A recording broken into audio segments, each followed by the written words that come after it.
The Supreme Court versus Trump, the tariff battle that will change America forever. Imagine one man, sitting in the Oval Office, with the power to decide tomorrow morning that everything entering the United States from Europe, Asia, Latin America will be taxed at 10, 20, sometimes 50%. No vote, no congressional debate, no one able to stop him, just a decree, just his signature, just his will. That is exactly what Donald Trump tried to do, and for months he almost pulled it off. But today, something extraordinary happened, something many thought impossible in Trump's America. The Supreme Court of the United States, the highest court in the land, the most powerful institution in the American legal system, looked the president straight in the eyes and said no. 6 votes against 3. That is the verdict. 6 justices who decided that, no, a president, whoever he may be, cannot seize Congress's power by hiding behind 2 words buried in an old emergency law. That is not democracy. That is not the Constitution, and it will not stand. But to understand why this decision is so monumental, why it will echo through the corridors of power in Washington for decades to come, we need to go back. We need to understand what Trump actually tried to do, how he tried to do it, and why it almost completely worked. Let's go back to April 2nd, 2025. Trump called that day Liberation Day. He stood before the cameras, he held up a large, colorful chart, and he announced to the entire world that the United States would now impose massive tariffs on almost all of its trading partners. A universal tariff of 10% on everything, and for certain countries, so-called reciprocal tariffs even higher, sometimes well above 20 or 30%. The world was in shock. Markets collapsed, businesses panicked, foreign governments protested. But Trump was calm, almost triumphant, because he believed he had found the key. He believed he had found the secret passage that would allow him to do all of this without ever asking Congress for permission. That key was a law called the IEEPA, the International Emergency Economic Powers Act, a law passed in 1977, originally designed to allow the president to respond quickly to international economic or security crises, freeze foreign assets, block suspicious transactions, impose sanctions on dangerous regimes. That is what this law was meant for. But Trump saw something else. He saw an opportunity. He declared that the American trade deficit, the fact that the United States imports far more than it exports, constituted a national emergency. And on the basis of that declaration, he argued that the IEEPA gave him the right to regulate imports, which, according to him, gave him the power to impose tariffs on any country, any product, at any rate, for any duration. Read that sentence again. Any country, any product, any rate, for any duration. If the Supreme Court had said yes to that, the President of the United States would have had almost absolute economic power over world trade. Not for 6 months, not for the length of a crisis, forever, as long as a national emergency was declared. And who declares the national emergency? The president himself. That is where the real story begins. The opponents of these tariffs did not sit on their hands. Companies, importers, and trade associations challenged the tariffs in court almost immediately. And their arguments were clear, logical, and deeply rooted in the American Constitution. First argument. The Constitution grants the power to impose tariffs to Congress, and to Congress alone. This is not an opinion. This is not a political interpretation. It is written. It is in the founding document of the nation. The Founding Fathers, the men who built the United States from scratch, deliberately chose to give this power to the legislative body, not to the executive. Why? Because they had fled the tyranny of a king who taxed his subjects at will. They did not want to recreate that in their new democracy. Second argument. The IEEPA had never, in 50 years of existence, been used to impose sweeping tariffs. Never. Not once. Dozens of presidents had used this law to freeze assets, to sanction dictators, to block financial transactions with hostile nations, but none had ever thought, or dared, to use it to impose commercial tariffs on half the world. Third argument, and this is perhaps the most devastating, the emergency invoked by Trump, that famous trade deficit, had existed for nearly 50 years. 50 years. If something has existed for half a century, is it really an emergency? Is it really something unusual and extraordinary, as the law requires? The lawyers for the opponents posed this question with brutal and devastatingly effective simplicity before every court. And the courts listened. The Court of International Trade said no to Trump unanimously. 3 judges, 3 votes against, 0 in favor. The Federal Appeals Court confirmed it. The tariffs were blocked at every stage. But the Trump administration resisted, appealed, climbed higher and higher in the judicial hierarchy, all the way to the Supreme Court. Then in November, something historic happened. The Supreme Court agreed to hear the case. And what unfolded during oral arguments gave an early hint of what awaited Trump. Imagine the scene. Solicitor General John Sauer, one of the sharpest legal minds in the country, stood before the 9 most powerful justices in the United States. He had to convince these men and women that 2 words in a 1977 law, regulate and importation, gave President Trump the power to completely reshape global trade. And the justices questioned him, not gently, with the surgical precision that characterizes great legal minds. They wanted to know, was there any other case in American history where a law used this kind of language to confer such power? Sauer searched, hesitated, could not find a satisfying answer. The conservative justices, the ones appointed by Trump himself, asked the hardest questions. You could feel that something was not going in the administration's favor, and when the final decision came, it was unambiguous. 6 votes against 3. Chief Justice John Roberts, who wrote the majority opinion, was direct and almost poetic in his firmness. He highlighted that Trump had used 2 words, regulate and importation, separated by 16 others in the law, to justify a power of colossal proportions. And he declared, with the gravity the moment deserved, these words cannot bear such weight. It is a short sentence. It is a simple sentence.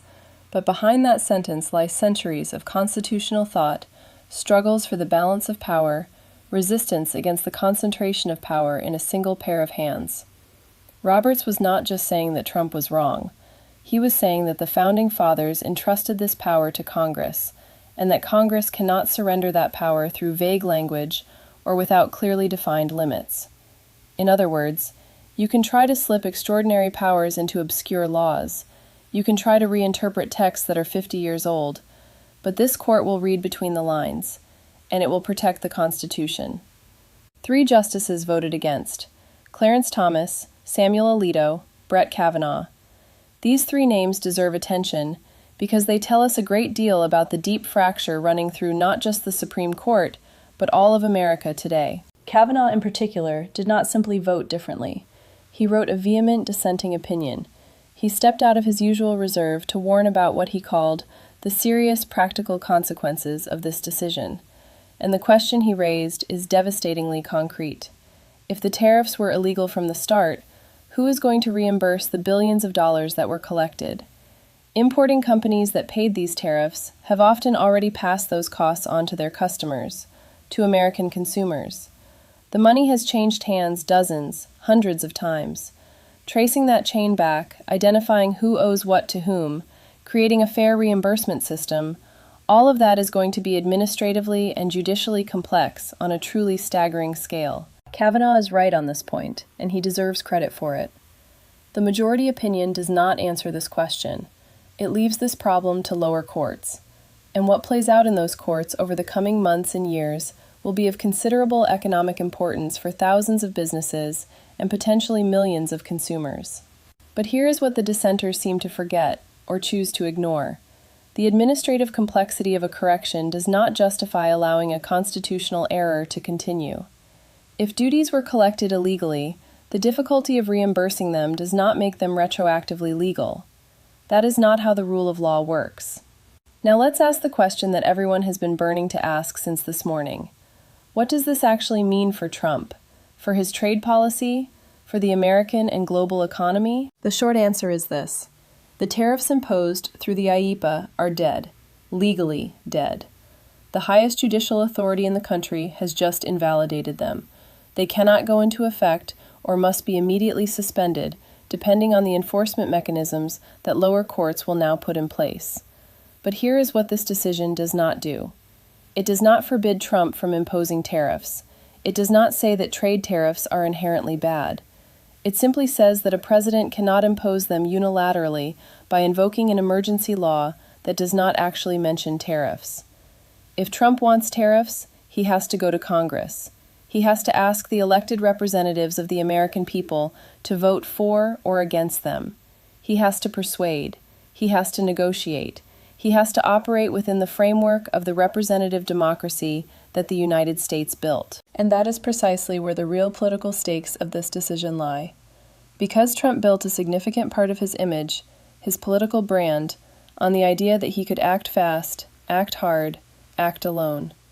That the slowness of Congress, the endless debates, the compromises, all of that was weakness. He, Trump, had the power to decide and to act, and results would follow. The Supreme Court has just called that model of governance into question, not just for Trump, for all future presidents. Because if the 6 justices of the majority are right, and they apparently are based on decades of constitutional jurisprudence, then executive power has real limits, not just theoretical ones. And those limits will be respected, even if it means invalidating the signature policy of a popular president. Now let's step back, because this story is not just an American story. It concerns all of us, everywhere in the world. The Liberation Day tariffs did not only affect Americans, they affected European, Asian, African, and Latin American exporters. They affected global supply chains connecting thousands of businesses on every continent. They affected consumer prices in dozens of countries. They threatened to trigger cascading trade wars, where each nation starts taxing the other's imports in retaliation, in a destructive spiral that economists often compare to what happened in the 1930s, just before the global economy collapsed. And now a court of 9 people in Washington has put a brake on all of that, not out of ideology, not out of political opposition to Trump, but because the American Constitution, written more than 2 centuries ago, anticipated exactly this kind of situation. It anticipated that one day, someone would try to concentrate too much power in their hands. And it had put safeguards in place. Those safeguards work. That is the message of this decision. As fractured as America is today, as polarized as its politics have become, as torn as its institutions may be, the separation of powers still holds. The law still holds. The Constitution still holds. But let's stay clear-eyed. This judicial victory does not solve everything, not by a long shot. Trump has other tools. Other trade laws allow him to impose tariffs under certain circumstances, with certain limits. National security laws, unfair trade practices laws, legislative mechanisms he could try to convince Congress to adopt. His protectionist trade policy is deeply rooted in his worldview, in his electoral base, in his promise to bring industrial jobs back to America. It is not going to disappear because a court said no. And then there is the reimbursement question. Billions of dollars, thousands of businesses, infinitely complex chains of liability. This legal and administrative challenge is going to occupy the courts for years. It will create economic uncertainty. It will generate litigation. And throughout all of that, businesses will wait, hesitate, delay investments, because they do not know exactly where they stand. Uncertainty is often the worst enemy of the economy, sometimes more damaging than the tariffs themselves. But despite all of that, despite all these gray areas and all these complications that remain to be resolved, there is something profoundly important in what happened today, something that cannot be minimized. A Supreme Court, in a country where politics has become total war, where every institution is suspected of being corrupted by partisan allegiances, has rendered a decision that many had stopped daring to hope for. A decision that says, no, executive power is not unlimited. No, a declaration of national emergency is not a blank check. No, 2 words in an old law cannot justify reshaping the global economy to the will of a single man. Roberts reminded us that it was the Founding Fathers who entrusted this power to Congress, not by accident, by conviction, by experience, by a deep and hard-won understanding of what absolute power does to a democracy. This decision is a moment of clarity in a political world that is desperately short of it, a moment when the institution says to the individual, whatever his power, whatever his popularity, whatever the force of his will, you have limits, and we are here to enforce them. That is what you just heard, a story of power, constitution, money, and democracy, a story that is far from over, Because the legal battles that will follow, the reimbursement questions, Trump's attempts to find other legal routes around this decision, the reactions of America's trading partners, all of that will continue to unfold over the coming months and years, and we will be here to cover it, to break it down, to get to the bottom of things, to explain not what the headlines tell you, but what events actually mean for you, for your economy, for the world you live in. If you believe that this kind of analysis matters, if you believe it is important to truly understand what is happening rather than simply reacting to it, then you know what to do. Subscribe, share this video, because the decisions being made in courtrooms and corridors of power affect all of us. And the best defense against misinformation and manipulation is knowledge. See you very soon for what comes next.